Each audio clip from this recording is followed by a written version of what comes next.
एउटा विषय अहिले सार्वजनिक भएको छ। गृहमन्त्री सुदन गुरुङ चाहिँ गायब भएको समाचार हामीले प्राप्त गरेका छौँ। यस विषयमा के छ पुरा जानकारी तपाईहरुलाई हामी राख्दैछौँ। यो भिडियोलाई पुरा हेरेर पुरा जानकारी लिनु होला। लागौं आजको हाम्रो यस भिडियोतर्फ। गृहमन्त्री सुदन गुरुङ गायब भएका छन्। सुरक्षा संयन्त्रमा चाहिँ खैलाबैली मचिएको छ।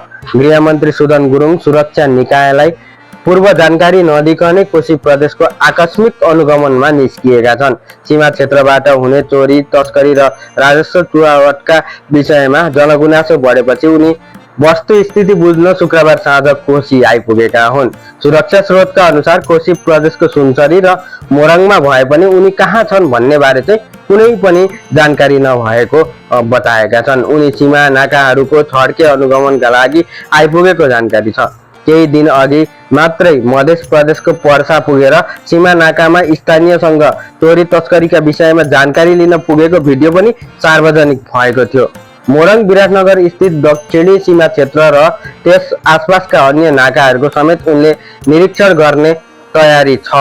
गृहमन्त्री ज्यू अहिले सुनसरी आइपुग्नु भएको छ। त्यहाँको वस्तुस्थिति बुझेर मोरङ प्रवेश गर्ने तयारी छ, सुरक्षा स्रोतले भन्यो। गृहमन्त्रीको आकस्मिक आगमन भएपछि मोरङका सुरक्षा निकायहरू अहिले हाई अलर्टमा बसेका छन्।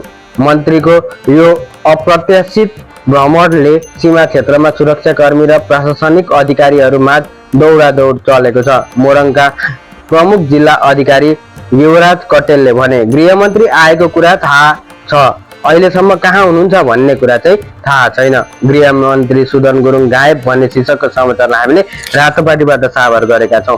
हामी यस्तै र फरक फरक अपडेट तपाईहरु समक्ष राख्दै जानेछौँ। नयाँ हुनुहुन्छ भने यस च्यानललाई सब्स्क्राइब गरेर छेउमा रहेको बेल आइकन पनि दबाइदिनु होला। हवस् त आजलाई भिडियो यति नै। अर्को भिडियोमा भेट्ने बाचाका साथ हामी बिदा चाहन्छौँ। नमस्कार।